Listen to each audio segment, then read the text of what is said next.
Good morning and welcome to AM News. I am Imabong Edukere. We sincerely apologize for being behind schedule. The headlines: Dana Air overshoots runway as 49 passengers escape death. The Nigerian police force captures masterminds of Benue killings barely 51 days after Fulani herdsmen invasion of Benue State. Rufai reveals why APC'S factional building was demolished. USA orders set to abandon Nigeria's oil. Gun owners destroy rifles after Florida massacre. 2 aid workers killed, 1 kidnapped in Congo. Netanyahu's trouble deepens as Israeli police arrest confidants. Now the news in details. A plane belonging to Dana Air overshot the runway in Port Harcourt. The plane had flown from the Nnamdi Azikiwe International Airport in the nation's capital, Abuja. The General Manager, Corporate Affairs, Federal Airport Authority of Nigeria, Henrietta Yakubu, confirmed the incident. A Dana aircraft numbered 9J0363 flying from Abuja to Port Harcourt overshot the Port Harcourt runway. The incident was suspected to have been caused by heavy rain, which was accompanied by rain and storm in Port Harcourt.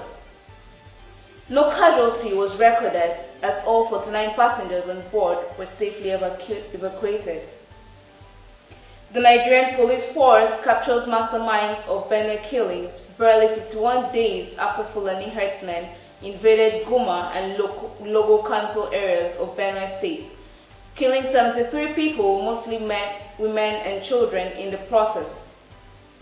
The police have arrested principal suspects in the unpredictable mayhem. According to Television Nigeria source, they were arrested in Tonga town of Nasarawa State between 16th and 19th February 2018 by intelligence response team of the force. Kaduna State Governor has opened up on the demolition of building used by a faction of the APC. According to him, the building was removed for flagrant violations of land use. The Kaduna State Governor, in statement on his Facebook page signed by a spokesperson of Kaduna State Urban Planning and Development Agency, KAPSUDA, stated that the parastatal, in partnership with the sister agencies, is clearing illegal structures, tackling street hawking, and restoring order across the state.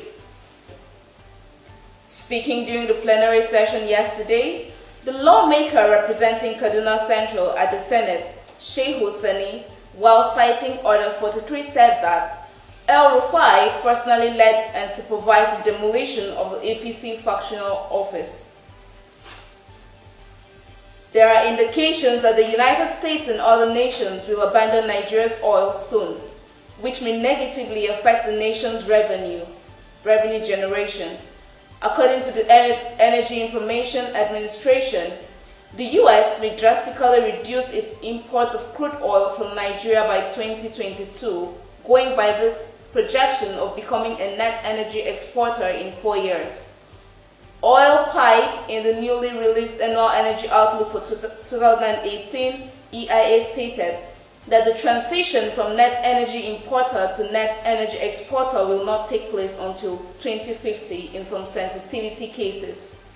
Speaking on the implications of this development of the Nigerian economy, Chairman of the Petroleum Technological Association of Nigeria, PETN, Mr. Bank Anthony Okorafor, stated that we should be looking for alternative buyers, build refineries, upgrade and maintain our existing refineries to focus on adding value to our crude oil, which will also create more jobs and more revenue to the country. U.S. gun owners have been praised for destroying their military-style assault rifles in the wake of Florida's school massacre. Scott Pappalardo posted a video of himself cutting up his AR-15 rifle similar to the one used by Florida's gunman Nicholas Cruz, which has been viewed more than 15 million times on Facebook. Quite frankly, any legal gun owner is capable of snapping and committing a horrific crime, even without mental illness, he said. I have decided today I'm going to make sure this weapon will never be able to take a life. The barrel of this gun will never be pointed at someone. Meanwhile, a high school head teacher in Missouri had apologized for promoting raffle tickets for AR-15 rifles hours after Florida massacre. 2 aid workers were killed and 1 kidnapped over the weekend in the Democratic Republic of Congo. The United Nations reported Monday the 3 humanitarian workers were from the French non-governmental organization Hydraulics Sans Frontières. The humanitarian country team condemns with firmness the latest attack that led to the tragic loss of colleagues engaged in emergency humanitarian assistance and called for immediate and unconditional release of the person held hostage, said the UN Office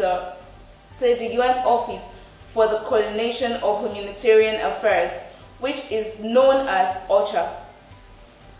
According to OCHA, the attack is carried out by an unidentified armed men in the Rufai territory of North Kivu, an eastern province that borders Rwanda and Uganda.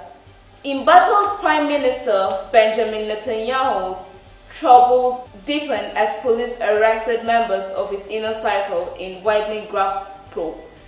Now, the 4th investigation to involve the Israeli leader or his confidants. The arrests come less than a week after police said they had enough evidence to indict Netanyahu on charges of fraud, bribery, and breach of trust. Police revealed on Tuesday that they had arrested 7 people on suspicion of obstruction of justice, fraud, breach of trust, and other charges, entangling a growing number of those closest to the Prime Minister. But the arrests bring police closer to the Prime Minister, who was repeatedly denied any wrongdoing. Before we wrap up, a recap of the major stories. Dana Air Overshoots Runway. The Nigerian police force captured masterminds of Benue killings barely 51 days after Fulani Hitman invasion of Benue State. Rufai reveals why APC'S factional building was demolished. USA orders to abandon Nigeria's oil. Gun owners destroy rifles after Florida massacre. 2 aid workers killed, 1 kidnapped in Congo. Netanyahu troubles deepen as Israeli police arrest confidants. That's it for AM News. I'm Imabong at Dukere. Do have a wonderful day.